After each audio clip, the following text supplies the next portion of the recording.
Assalamualaikum warahmatullahi wabarakatuh.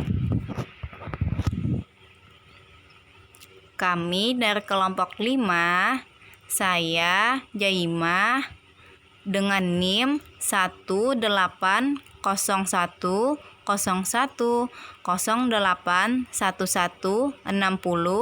dan teman saya Rini Anti 1800101081161 ingin mempresentasikan materi pemenuhan dan perlindungan terhadap anak dengan dosen pengampu Rizky Nurhaida, SPSI, MPD.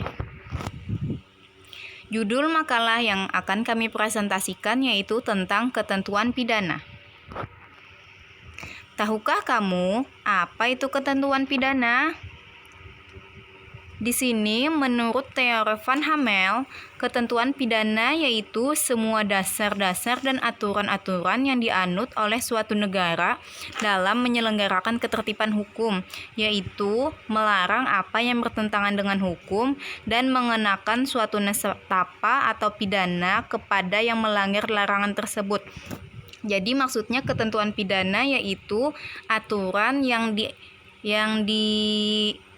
diatur oleh suatu negara untuk menertibkan suatu ketertiban hukum. Siapa yang melanggar maka akan dikenakan suatu pidana.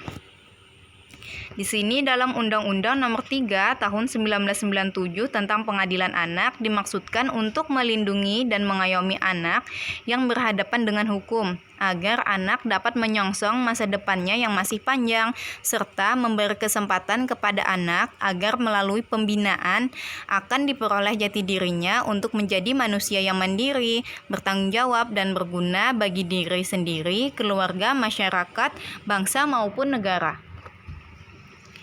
Keadilan restoratif dan diversi. Apa sih itu keadilan restoratif? Keadilan restoratif yaitu suatu proses diversi. Keadilan restoratif adalah semua pihak yang terlibat dalam suatu tindak pidana tertentu bersama-sama mengatasi masalah serta menciptakan suatu kewajiban untuk membuat segala sesuatunya menjadi lebih baik dengan melibatkan korban, anak, dan masyarakat dalam mencari solusi untuk memperbaiki rekonsiliasi dan menenteramkan hati yang tidak berdasarkan pembalasan.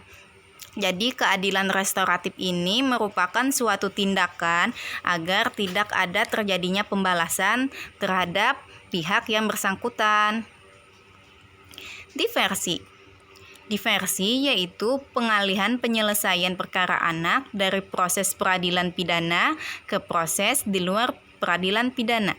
Jadi diversi ini merupakan suatu musyawarah agar tindak pidana anak diselesaikan di luar peradilan pidana. Tujuan diversi yang pertama yaitu mencapai perdamaian antara korban dan anak. Yang kedua, menyelesaikan perkara anak di luar proses peradilan. Yang ketiga, menghindari anak dari perampasan kemerdekaan. Yang keempat, mendorong masyarakat berpartisipasi. Lalu yang terakhir, menanamkan rasa tanggung jawab kepada anak. Perkara anak yang berhadapan dengan hukum wajib disidangkan di pengadilan pidana anak yang berada di lingkungan peradilan umum. Jadi, pengadilan pidana anak tidak sembarangan dilakukan, namun harus memiliki tempat pengadilan khusus menangani untuk anak. Lalu proses peradilan perkara anak sejak ditangkap, ditahan, dan diadili, pembinaannya wajib dilakukan oleh pejabat khusus yang memahami masalah anak. Jadi di sini orang yang membina atau yang mengadili anak harus orang yang sudah terlatih atau orang yang khusus yang sudah memahami masalah anak. Di sini dalam Undang-Undang Nomor 11 Tahun 2012 tentang Sistem Peradilan Pidana Anak, khusus mengenai sanksi terhadap anak ditentukan berdasarkan perbedaan umur anak, yaitu bagi anak yang masih berumur kurang dari 12 tahun hanya dikenakan sanksi tindakan. Sedangkan bagi anak yang telah mencapai umur 12 tahun sampai dengan 18 tahun dapat dijatuhi tindakan dan pidana.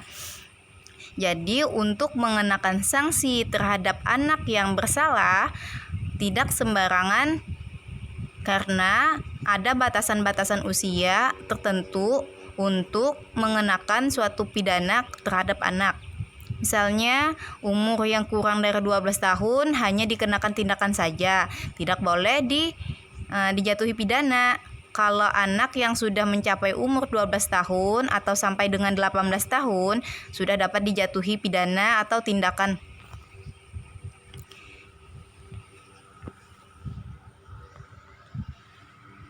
Acara peradilan pidana anak. Acara peradilan pidana anak. Umum, penyidikan, penangkapan dan penahanan, penuntutan, hakim pengadilan anak, pemeriksaan di sidang pengadilan.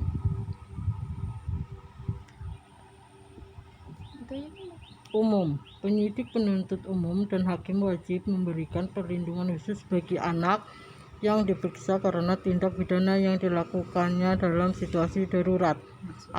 Maksudnya situasi darurat antara lain situasi pengungsian, kerusuhan, bencana alam, dan konflik senjata. Penyidikan terhadap perkara anak dilakukan oleh penyidik yang ditetapkan berdasarkan keputusan Kepala Kepolisian Negara Republik Indonesia atau pejabat yang lain yang ditunjuk oleh Kepala Kepolisian Negara Republik Indonesia dalam melakukan penyidikan terhadap perkara anak. Penyidik wajib meminta pertimbangan atau saran dari pembimbing kemasyarakatan setelah tindak pidana diperolehkan atau diadukan.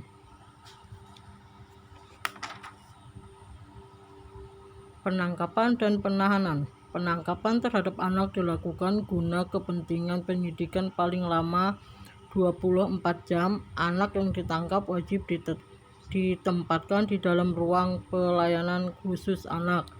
Penahanan sebagaimana dimaksud dalam pasal 32 untuk kepentingan penyidikan dilakukan paling lama 7 hari.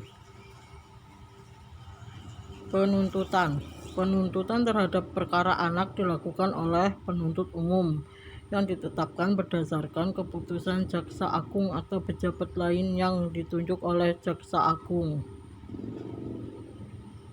Hakim pengadilan anak. Pemeriksaan di sidang pengadilan terhadap perkara anak dilakukan oleh hakim yang ditetapkan berdasarkan keputusan Ketua Mahkamah Agung atau pejabat lain yang ditunjuk oleh Ketua Mahkamah Agung atas usulan Ketua Pengadilan Negeri yang bersangkutan melalui Ketua Pengadilan Tinggi. Pemeriksaan di sidang pengadilan. Ketua pengadilan wajib menetapkan hakim atau majelis hakim untuk menangani perkara anak paling lama 3 hari setelah menerima berkas perkara dari penuntut umum.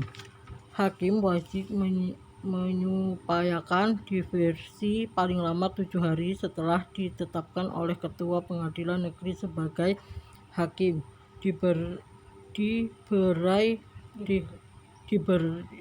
dilaksanakan paling lama 30 hari.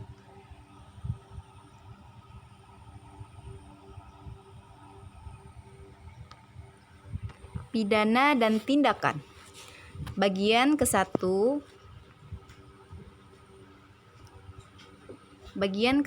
yaitu umum. Anak yang belum berusia 14 tahun hanya dapat dikenai tindakan. Ringannya perbuatan, keadaan, pribadi anak, atau keadaan pada waktu dilakukan perbuatan atau yang terjadi kemudian dapat dijadikan dasar pertimbangan hakim untuk tidak menjatuhkan pidana atau mengenakan tindakan dengan mempertimbangkan segi keadilan dan kemanusiaan.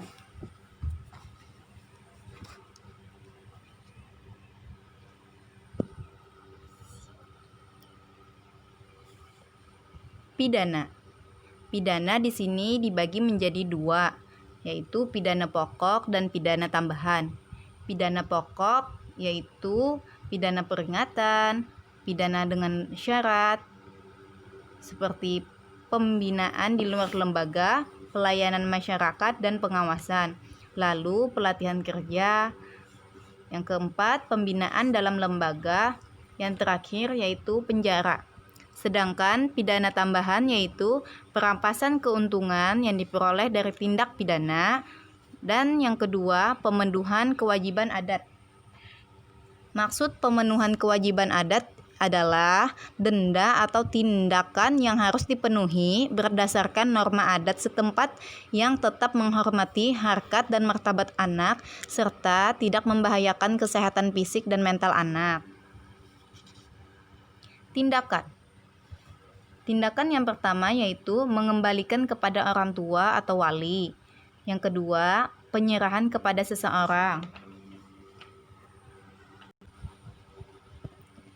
Di sini penyerahan kepada seseorang maksudnya yaitu penyerahan kepada orang dewasa yang dinilai cakap, berkelakuan baik, dan bertanggung jawab oleh hakim serta dipercaya oleh anak. Yang ketiga yaitu perawatan di rumah sakit jiwa. Di sini